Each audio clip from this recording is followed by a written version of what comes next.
All right, so ZIRKZEE. A debut to remember. A debut to remember. What a win. What a way to win your first game with all the pressure, with all the whatever you can think expectation. of. All the expectations. This is the first game. Weight on his shoulder. The whole world is looking at Manchester United on the first day. And some way, somehow, we found a way to win. It was a very, very difficult game. I mean, Fulham, in the last couple of encounters under Marco Silva, especially at Old Trafford. Last couple of years, Kwame. It dates all the way back years. Yes, it has always been very, very difficult. It looks as if anytime he plays against United, he finds a way to tighten things up or finds a new story to tell his players. But we always come out tops in games against Marco Silva. And this time around, we've won the game against Fulham, our first opening game of the season, and we are on top of the league.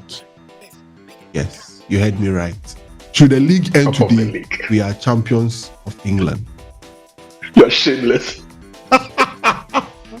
And I love it. You can't shame the shameless, can you? You can't shame the shameless. You can't shame the shameless. Kwame, you're welcome. Thanks for joining us once again. Thank you.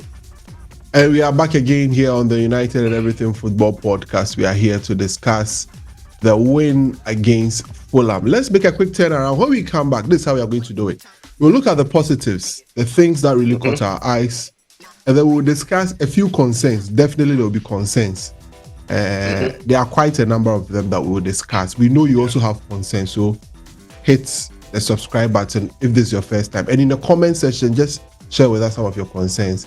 In the course of the week, we'll have another podcast where a lot of information would have come out of the game and would probably go a bit into it and discuss other things. We'll read some of your comments and then we would together. We are in this together, all right? So remember to subscribe, leave your comments. But please, you know what?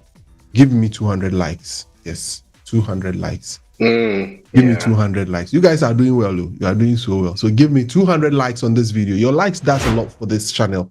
So please remember to give me some likes and share with your friends. So let's make a quick turnaround. When we come back, get into the game here, United and Everything.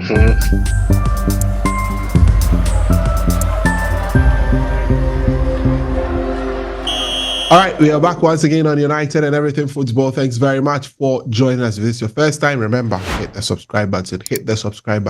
Okay. You know what? Take us to 2,000 subscribers. Let's do that for us. If you've not subscribed, please remember to subscribe. Kwame, let's get into the game.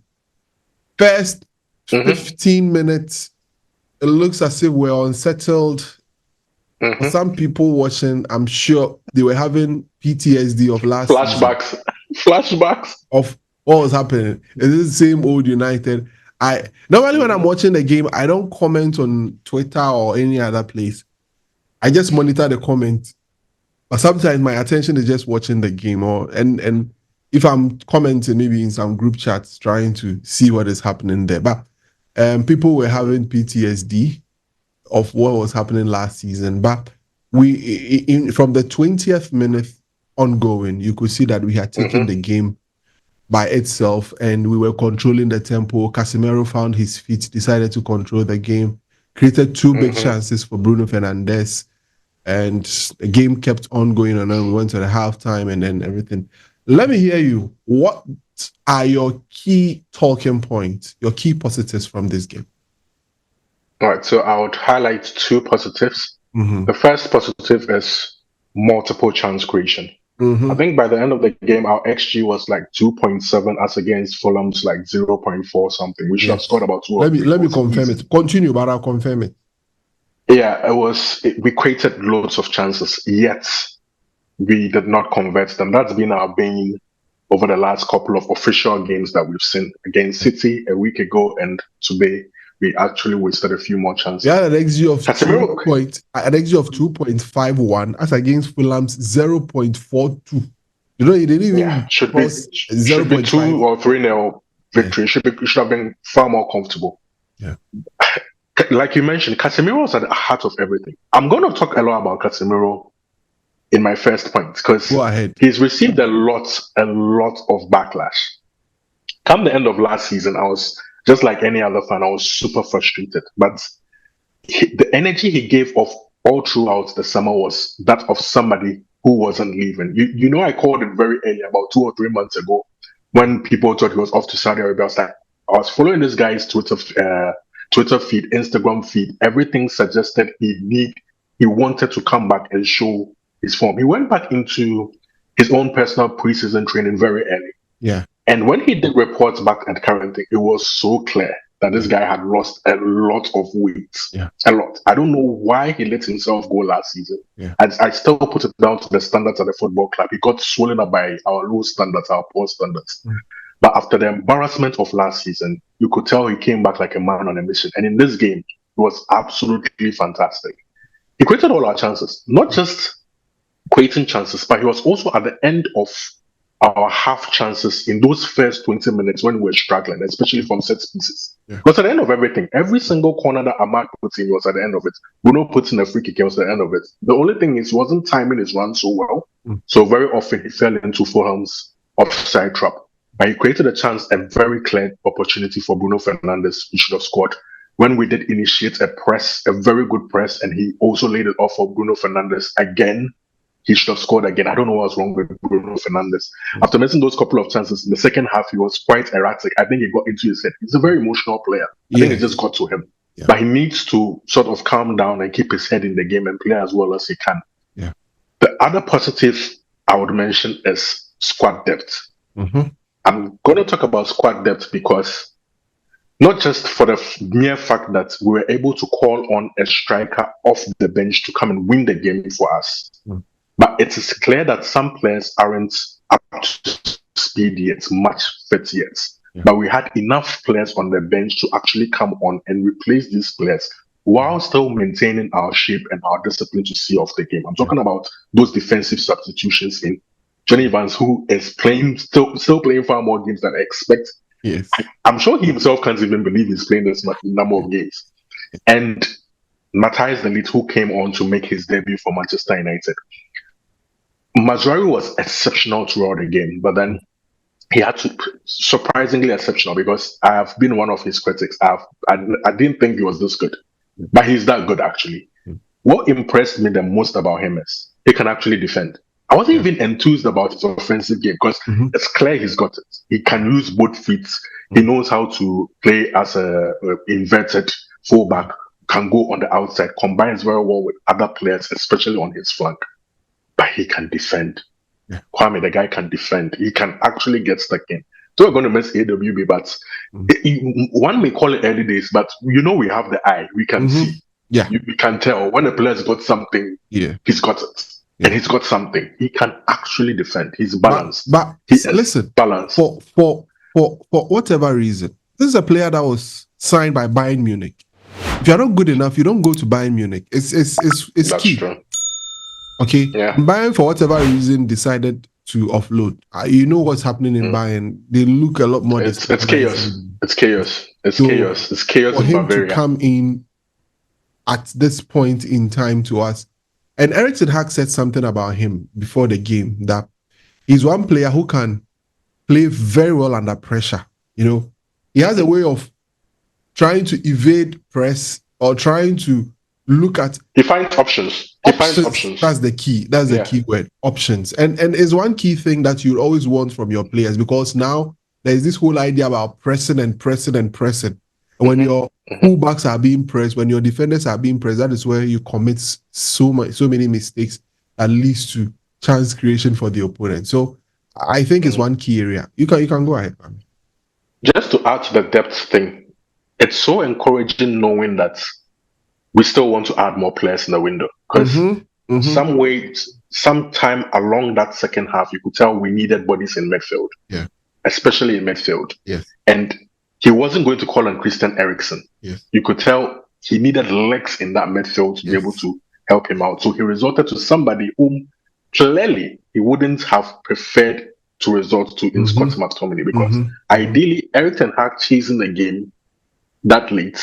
No, not even that late. In that second half, we'll probably have got Scott McTominay on around the 60th minutes to start crashing the box. That's true. But here's the case where we had gotten into a lead. And we needed an extra body in midfield because Kobe Maino's legs was almost gone and was just left with Casemiro doing all the dirty work in that midfield all by himself. And very often when he's left alone, Yeah. he starts making mistakes. You could see that The rearing passes his were head not a bit. the passes were not going. We're not going as Slide it's tackles supposed to. here and there, late Exactly. slide A tackles bit and all of erratic. You that. could see it was coming. Yes. Yes. So he brought in Scott McTominay. That tells you straight away that we need a midfielder or probably a couple of midfielders. I've started to believe this notion that we are probably not just going after one. I kind of feel it now because why didn't he turn to Eriksen for this type of game? Because he knows he doesn't fit what he rather needs right now. Ideally, if he had a couple of defensive midfielders, they are coming on to see out that game. They are actually coming on to see out that game. You bring in probably even subs Casemiro too. Exactly. So Casemiro can even go a bit ahead when you bring in a defensive midfielder, or they can show. No, not just that. Even take him off. Like he's tired. It's early on in the season.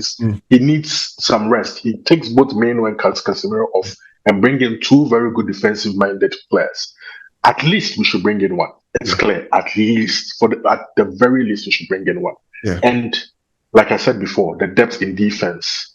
We have players like Sancho, whom we left at home. I don't know whether you want us to get into it, but all I'm trying to say is, assuming he stays at this football club and is not sold off, which I think is a huge doubt. Yeah, this is a situation where we even can afford to leave certain forwards at home and go like, you are not being selected today, but you have to fight your way back into the squad. Yeah, competition for places is essential to actually getting the best out of any football team, top level football team. That's true. If you don't have players who are competing for spots, they either down tools or they don't become as good as you want them to be. So I'm just glad that squad depth now seems to improve, and we are still looking to continue to improve it in the market. I'll add up to the positives, and it has to do with the defending and then the organization. We reduced Fulham to 2 shots on target. The first one was from Kenny Tete when Onana made that fabulous save to tip the ball over the post. That was a top save, Absolutely, by all standards, quality save. And then there was another one by Muniz where he went for the overhead kick and the ball bounced off Kobe Mainu, and it also went to... Was that a shot on target? That's qualified as a shot on target. Because it bounced off Mainu. It was going on target because Onana was going in, but because Onana couldn't take risk because the ball could have dipped in and then gone into the net. What made me happy was Harry Maguire, Lisandro Martinez. Harry Maguire on the day was absolutely fantastic. He's actually my man of the match because there were so many instances where there were 2v1s, there were 3v1s, and he kept his cool. You look at the ball that the 2v1 that Fulham could have easily created a scoring opportunity. Yeah, Andres Pereira goofed. Is it good defending or it's bad offensive play? Which one is it? Whichever way you look at it, Maguire defended. So I can look at Maguire. Oh, it was fantastic, I can look at Maguire's parts, and he defended very well and tried to block that opportunity. And that was very good defending. Aside that, he was first to every ball in the air. He cleared every ball. He was defending on the front foot. Before the ball gets to you, his legs are there to be able to clear it. And it was quite unfortunate to be on the end of a yellow card, which I felt wasn't a yellow card because it wasn't clearly a dive. It was clearly he tried to. He got up even immediately, and exactly, it wasn't like he was diving. English Premier League referees at it again, aren't they? Obviously, all right. So the defending was good, unlike last season where we were so exposed, where there were so many shots. Yes, Fulham had shots, but they were just wide off target. A lot of it. And I was so impressed with our set piece defending as well. Fulham targeted the first pole every single time. And every single time. We congested that area and made sure there wasn't even a header on target. Every header that he had is either we are at the end of it or when they are at the end of it, it goes wide. And we were defending so well. There was even one that was quite dangerous that Casemiro had to go down and use his chest to parry it away back into corner. One that Dalu had someone is earning his money on that bench, isn't well, he was doing quite well so far. And Casemiro was at the end. On the offensive side, we are on the end of quite a number of them that should have scored. So it's early days yet. At least we are trying our very best to resolve some of these situations. So for me, the key positive here is the defending. It was one thing that I was really looking forward to. The rest defense can be better. Because we still commit a lot of players forward, and it gives me a bit of fear. Makes you a bit nervy.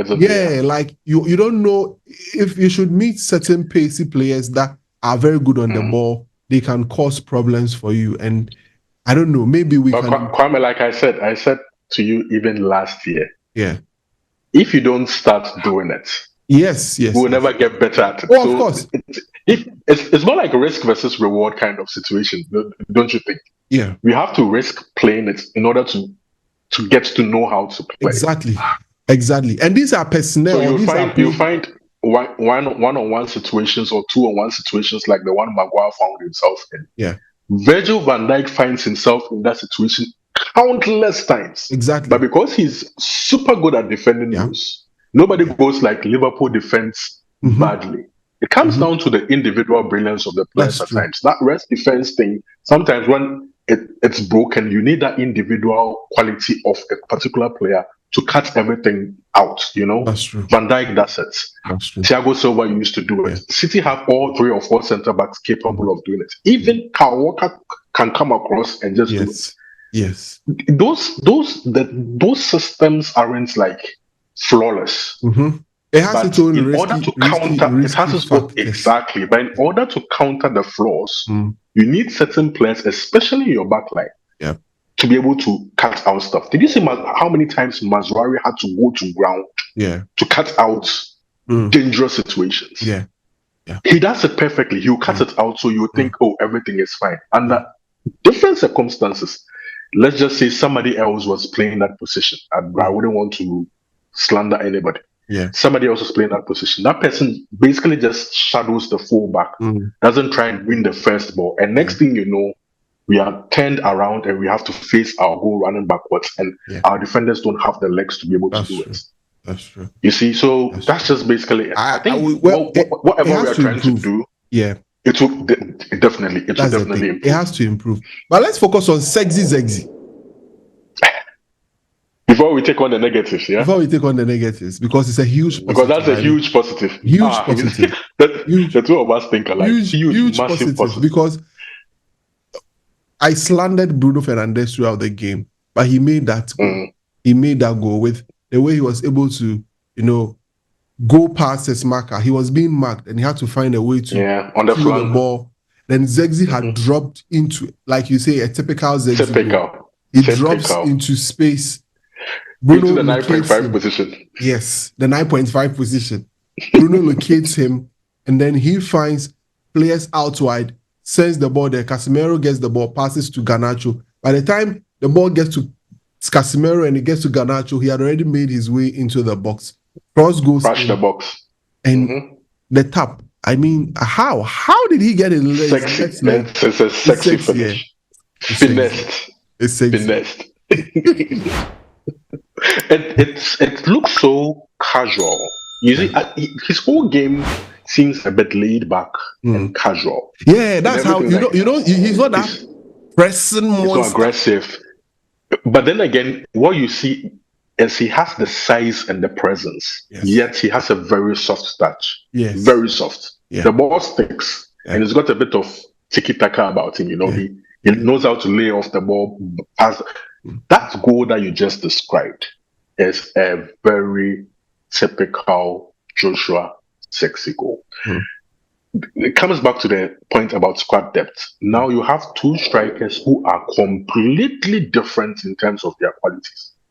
One is a very typical number 9 who likes to run behind defenders, take on defenders at pace. Sometimes gets too engaged with defenders, which is a problem for me. He should learn to be able to separate himself. That's where Wood Van Nistelrooy comes in. I'm talking about Højlund here. Wood Van Nistelrooy comes in to sort of polish his game. And then you have sexy ZIRKZEE, who drops deep. It's a pure system player. Yeah. Pure system player. If you want to play this sort of, in quote, false 9, because in fact it's a false 9 system where you have your two strikers not necessarily running in behind all the time, but want to come into the game and link up play, he's perfect. Yeah. He's absolutely perfect. And you see the way our wingers play, Rashford and Garnacho. Yeah. They sort of just want somebody to drop in. Yes. So they go into that person's space. The moment he came onto the pitch, our game became defined in such a way that we are just looking to get the ball over the top and upward as quickly as possible all the time. Unfortunately, they were not up to scratch today. Both Rashford had a very quiet game. Yeah. No, it wasn't erratic. Yeah. It wasn't. He tried to keep things simple. It wasn't poor. He tried to keep things simple. Thank you very much. That's what he was doing. Is he gets the ball, finds someone, passes, not to try a take on that would lead to losing possession, sort of. Exactly. All he's trying to do is to build his confidence back. Because but then again, you know that a lot of take-ons. Yeah, Kwame, let me hear you. Sorry. This feels very much like how he got into the season 2 seasons ago. If you can remember, we played against Brighton and against Brentford, and he wasn't up to it. He was off. Then in the third game, which was against Liverpool. Game, also against Liverpool this season as well. In the third game, he came to life. Yes. But that culminated with Anthony Martial coming back into the squad, and he didn't have to play up front. He had to go back into his right position. You are hoping that something breaks for him. Yeah. When he had that last minute opportunity, I was in a limbo as to what he should actually do. I was saying to myself, if he goes for goal and he doesn't stick that ball at the back of the net, confidence goes down. I don't know what it goes down completely. So, like you said, he played it safe. The safest option is what he went for, which was to lay the ball off to Garnacho. And I don't know what young Garnacho was. See, young Garnacho came on, he was excited. He was doing a lot of things where I don't know what he was doing. But he needs to calm down. The season is long. He needs to. I think he's coming in with this mentality that I'm going to kill the season, you know. Yeah.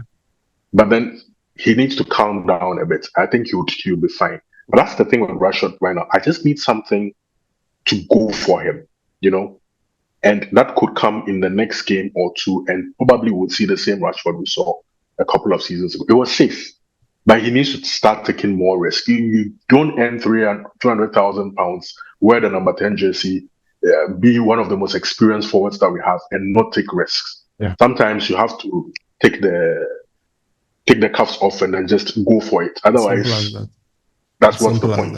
As simple as that. I think we've spoken a lot about the positives, yeah? Yes, in fact, we've started a bit of the last positive. Yes. The last positive. Let's enter into the concern. Last positive before. It was very important for us to win on the opening day of the season. 100%. Because imagine if we hadn't won after everything that Eric Ten Hag has been through. The commentary, the conversation. From the last game of the last season throughout, not being confirmed whether he's going to coach and blah, blah, blah. All the changes that have gone at the club, short contract and everything. And on the opening day, we play 0-0 at home at Old Trafford. Now, I don't know. The backlash would have been crazy. That's so true. Winning, like you said, it's like a drug. It's like a drug, you know. It heals a lot. It heals a lot. Anyway, so let's look at some of the downsides. One key thing has to be the profligacy.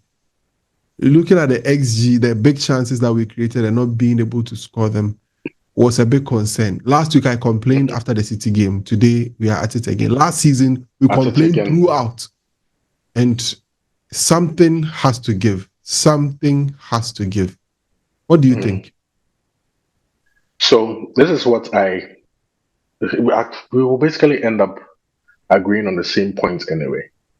Strikers, our forwards, our offensive midfielders need to take more responsibility for these things. It's just down to them. They have to be more responsible for taking these opportunities. I am slightly disappointed that Bruno Fernandes has also gotten caught up in this because he was more reliable for us last season compared to everybody else. Over the last weekend, when Rashford missed a couple of chances, he got all the backlash because that's what he had done the season before. Unfortunately, this game happened to be Bruno Fernandes of all people wasting our best opportunities. Goals changed games. True. If he had scored any of those games when we were really on top of them for the second half of the first half, Yeah. we would have gone into the second half more comfortable. But then what it does is it just bites pressure in the second half where we're chasing the game, and all of a sudden Fulham start getting some spaces and some joy to operate on the counter attack. Ideally, you can tell that is not how we want to play. But then that's just how it goes when you don't bury your chances. That's true. I'll just say players have to be responsible now. Last season, we had a -1 goal difference. Not for the lack of creating opportunities. Yes, we did concede a lot because of structural and personnel problems Yes. that may have affected our goal difference. But you have to date this all the way so many years back where we've not been scoring enough goals in the league. Yeah. A couple of seasons ago, but for Rashford's 17 goals in the league, would have still been in trouble anyway. That's true. What actually did save our season that season and put us in the top 4 spot was clean sheets. Yes. We should have spoken about the clean sheet as an extra positive. It's a positive, yes. If you are not going to score, that's why I commended the defense. Yes, good point. If we're not going to score many goals, we have to keep clean sheets. But we can't have this plethora of forwards and not find a way of scoring multiple goals in football games to feel comfortable. So that's a massive, massive negative. Okay. Just to add, another negative to your point is we beat Erik ten Hag for not necessarily having a very clear pattern of play. What you're going to see in this game is there were stages in the game once again where we showed what we were good at, and there were stages where we showed what we were bad at. It's still not come together yet. One would say, so what's our style of play? It's clearly transition football. Yes. But then when we don't have the ball, the press has to be consistent enough to be able to retrieve the ball back, recycle possession, and know what to do with it once more. Unfortunately, our press is still not as coordinated as it should be. In the first 20 minutes of the game, we did not even launch a press. That was the thing. It's almost as if we played the game like how we played our last 2 official games against Manchester City, where we are ceding possession to them and giving them the wide spaces to operate, hoping that when they do play the ball into our midfield, we'll be able to retrieve the ball and quickly counter press. Unfortunately, Fulham were rather more satisfied playing the ball wide with the likes of Adama Traore and Alex Iwobi, rather than playing the ball in the middle of the park. So us ceding possession to them became completely unnecessary. Useless. It took us 20 minutes for us to figure out that what the heck are we sitting back waiting for these people to fall into our trap? The trap isn't working because they're not playing anything into the midfield. Then we decided to go higher up and keep pressing them. And once we started pressing them, it was clear their goalkeeper wasn't comfortable. Their 2 centre backs weren't comfortable. And they kept making mistakes. And unfortunately, it comes back to our first negative. Hopefully, we're just wasting our opportunities. So this time we have to get that. If we know the game model we want to play, get at it from the get-go and keep at it. We shouldn't be half and half, no half pregnant things. If you're doing what we're doing, keep doing what we're doing. But then again, you would say this is just the first game of the season. It's a feeling in sort of thing. We saw it. This is unlike the first game of last season or the first game of 2 seasons ago when we were extremely poor. This was a better game. But it still hasn't come together and it has to improve. All right, so that's it. That's it for the game. We can go on and on and on. There are a lot. The Ligt had his debut. Mazraoui had his debut. ZIRKZEE had his debut as well. They were all introduced to the Old Trafford crowd before the start of the game. It's a positive win. We can relax and look into the weekend and watch other games. Oh, we can enjoy the weekend, my friend. Yes. We'll enjoy the weekend on Sunday. We'll be there. Yes. We'll be watching all the games with a lot more relaxation and assuing our way through. It's very, very important. So against Supporters Union, full force this weekend. Exactly.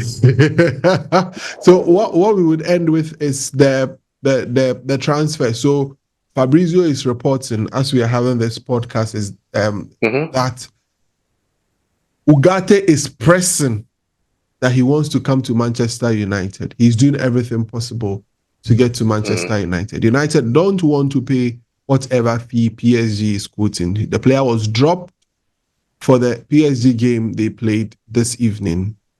So that is how the situation is with Manuel Ugarte. We are hoping that somewhere. Free Ugarte. You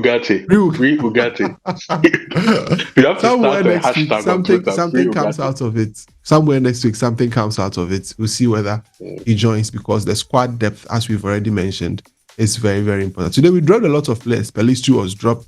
Sancho was dropped as a result of ear infection, according to Eric Ten Hag. Or whatever. Do you believe it, Kwame? Please. Do you believe it? Let's take it. No, do you believe it? Be honest. Let's take it. Last time he said, Sancho, what is wrong with his immune system? Because when he signed for our club, he had this ear infection that kept him out for about 2 or 3 games. And he has an ear infection again. Ear infection. He always starts when the season starts. The ear infection, anyway. So that's it with regards to that. So we'll waste much time. We'll be back in the course of the week with our guests to discuss a lot more detail into the game. Maybe some new development that comes. We'll be discussing them all the way with you. United Today will also be coming your course of the week, where we'll be giving you updates of what's happening around the club in the transfers. Whatever news that is coming, we'll be here to break it down for you. Remember to subscribe, join our FPL. It's not too late. You can still join our FPL. It's very, very important. Let's have fun. We'll see you on the next one. Thank you very much, Kwame. Thank you for watching, for liking. The 200 likes too. It's a pact. Let's just finish it. All right. We'll see you and everything. Thank you very much for watching. Thank you for being with us. Thank you for your comments. We'll read them on the next episode of the podcast. We'll see you on the next one. Have a great time. Bye-bye.